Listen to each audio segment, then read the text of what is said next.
la Universidad de Pamplona, al semillero de Derecho Administrativo Martín Bermúdez Muñoz.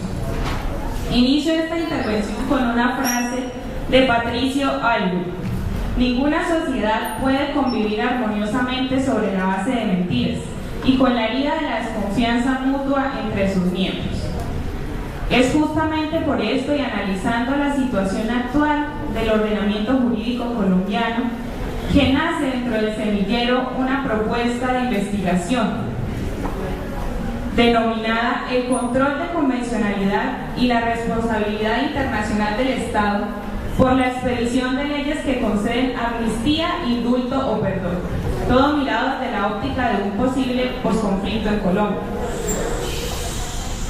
El desarrollo de este discurso presenta diferentes temas a saber. Primero que todo, analizaremos el control de convencionalidad, la aplicación en el sistema jurídico colombiano, para dar cabida a un tema que obviamente resulta demasiado controversial: la aplicación de leyes de amnistía desde la óptica de la comunidad internacional y en el marco de un posible acuerdo de paz en Colombia.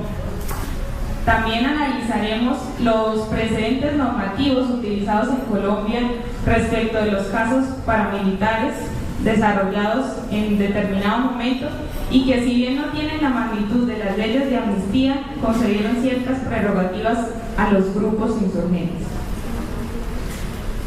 Por último, centraremos una posición crítica desde el semillero encaminada a desarrollar iniciativas de paz que contribuyan al desarrollo de una efectiva reconciliación nacional.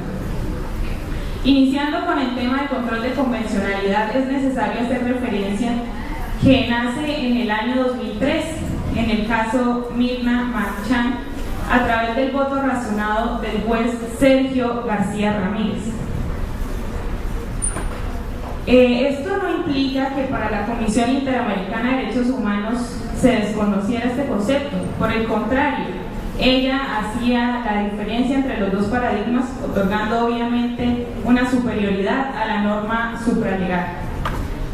Solo quiere decir que desde este caso se empieza a utilizar de manera más adecuada el concepto de control de convencionalidad. La Comisión Interamericana de Derechos Humanos se ha pronunciado en múltiples casos respecto de la concesión de indultos y amnistías en relación con los Estados partes en la Convención Americana de Derechos Humanos. Así pues, se destacan casos importantísimos como el caso Barrios Altos contra Perú y el caso Almonacid Arellano contra Chile. En el caso Barrios Altos contra Perú, hace referencia a una matanza ocurrida el 3 de noviembre del año 1991 en un barrio de Lima por integrantes del Grupo Colina de las Fuerzas Armadas peruanas. El punto es que la investigación penal no pudo ser realizada, pues el presidente Fujimori expidió 2 leyes de amnistía que impedían la investigación y sanción de los responsables de estos crímenes.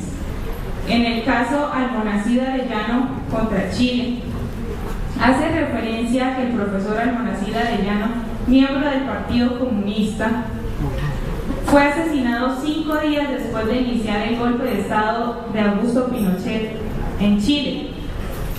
La investigación penal fue demasiado compleja, siendo remitido finalmente a la justicia penal militar, quien en el año de 1997 lo dio por archivado definitivamente, fundado en el decreto de amnistía 2191 del año 1978. Analizando precisamente estos precedentes, se deja sentada la posición de la Comisión Interamericana de Derechos Humanos, de la Corte Interamericana de Derechos Humanos y de muchos otros organismos a nivel internacional, que establecen que la aplicación de leyes de amnistía indudablemente resulta violatoria de los deberes consagrados en la Convención Americana de Derechos Humanos aplicable a los Estados partes, pues impide la efectiva realización de los derechos de las víctimas y conduce a la impunidad, criterio establecido por la Comisión Interamericana de Derechos Humanos.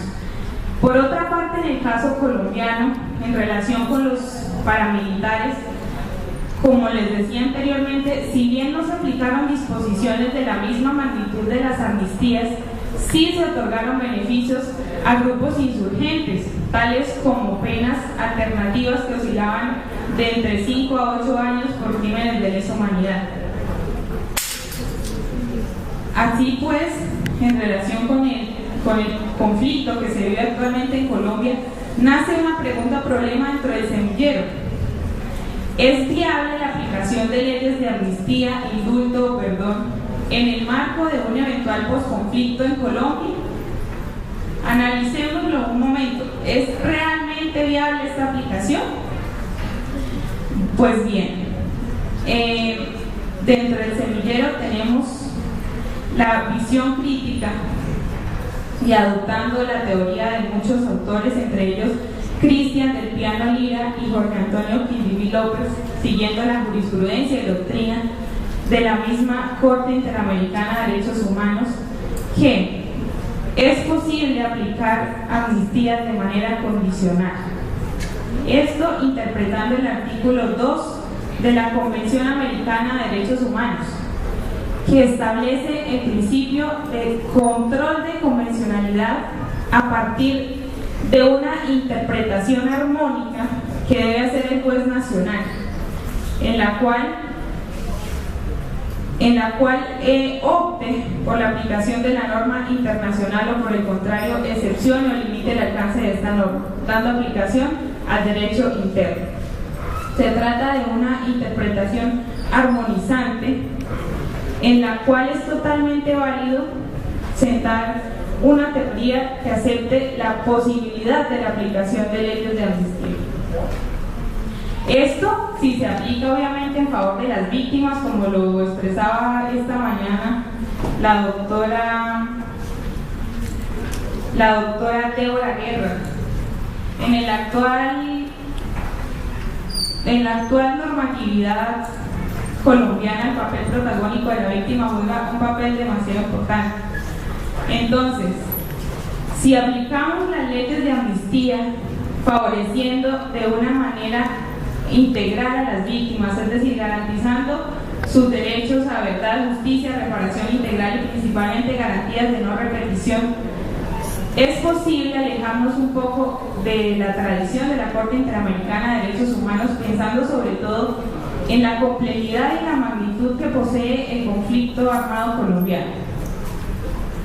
Para muchas personas, entre ellas, por ejemplo, Mario Vargas Llosa,